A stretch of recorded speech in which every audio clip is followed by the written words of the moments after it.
मिलन, monkey pox, कितना alert हम हैं, किस तरह से ये फैल रहा है और ये जो मामले हमारे देश में आए हैं, ये कितना चिंता की बात है?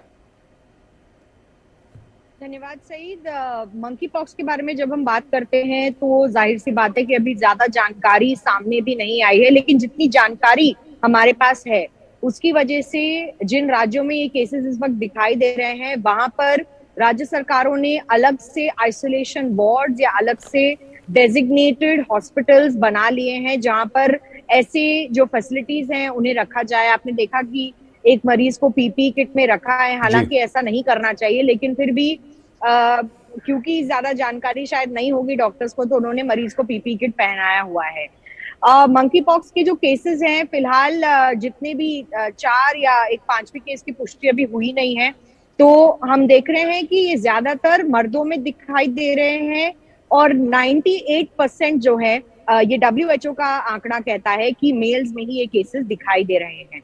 इसके अलावा भारत सरकार की तरफ से कोई औपचारिक जो स्टेटमेंट है वो इस पर नहीं आया है, लेकिन जो हेल्थ एक्सपर्ट्स हैं या जैसे नीति आयोग के जो हेल्थ के जो पैनल में हेड है डॉक्टर वीके पॉल, उनकी तरफ से एक स्टेटमेंट आया है कि भारत पूरी तरीके से मंकी पॉक्स को देखने के लिए या इससे लड़ने के लिए तैयार है और पैनिक करने की जरूरत नहीं है।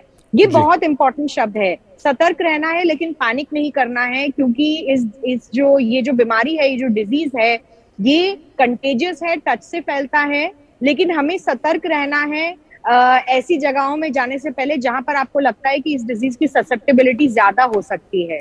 इसलिए हमारे जो कुछ हथियार हैं जो हम कोविड में भी यूज कर रहे थे, जैसे कि hand washing, sanitation, hand hygiene, sanitisers use करना, ये हमें अभी भी जारी रखना है। हालांकि मैं एक बात बता दूं सईद, मास्क पहनने का मंकी पॉक्स से कोई वास्ता या कोई रिलेशन नहीं है, क्योंकि ये एयरबॉर्न नहीं है। और कहीं अगर आप घूमते फिरते किसी से बात कर रहे हैं या किसी इन्फेक्टेड आदमी के पास से गुजरते हैं तो आपको मंकी पॉक्स नहीं होता। ये आपको उनके स्किन में जो लीजन्स बने हैं या फिर जो पॉस्ट्यूल्स या फिर जो स्कैब्स बने हैं उनको टच करने से होता है। इसलिए मास्क का मंकी पॉक्स जैसी बीमारी से कोई वास्ता नहीं है। हाँ, मास्क आप पहने रखें, क्योंकि भारत में कोविड भी अभी तक गया नहीं है। 18,000 केसेस कोविड के भी आज भी दिखाई दिए हैं भारत में। तो मंकी पॉक्स से ज्यादा सावधानी जो रखने की जरूरत है वो ऑफकोर्स अभी मेल्स में ही ज्यादा केसेस दिखाई दिए हैं, महिलाओं में केसेस नहीं दिखाई दे रहे हैं, लेकिन इसका मतलब ये नहीं कि महिलाओं को हो नहीं सकता। आगे अगर हमारे पास और जानकारी इस पर होगी कि अगर ये महिलाओं को हुआ है भारत में कम से कम या अन्य देशों में जहां यूरोप में हम देख रहे हैं, तो हम आपके साथ साझा करेंगे। मिलन, क्या बच्चे भी इससे इन्फेक्ट हो सकते हैं? क्या बच्चों पर ज्यादा खतरा है? जी सईद, पॉसिबिलिटी है बच्चे इन्फेक्ट हो सकते हैं, लेकिन बच्चे कैसे इन्फेक्ट हो सकते हैं ये भी समझना जरूरी है, क्योंकि ये स्मॉल पॉक्स की तरह एक्ट करता है। तो अगर मादाओं में, जैसे अगर ब्रेस्ट फीडिंग मदर है तो ब्रेस्ट फीड के समय अगर वो इन्फेक्टेड है या वो किसी इन्फेक्टेड इंसान से कांटेक्ट में आती हैं टच के थ्रू, तो बच्चे को भी हो सकता है। या फिर अगर माँ प्रेग्नेंट है और कांटेक्ट में आती है किसी इन्फेक्टेड पर्सन के थ्रू, तो प्रेगनेंसी में भी बच्चे को फीटल स्टेज में मंकी पॉक्स हो सकता है। अभी तक ऐसे केसेस बहुत ही कम है सईद, इसलिए हमारे पास इस पे ज्यादा साइंटिफिक एविडेंस नहीं है कि उसका ट्रीटमेंट प्रोटोकॉल कैसा होगा और कैसे ध्यान रखना होगा।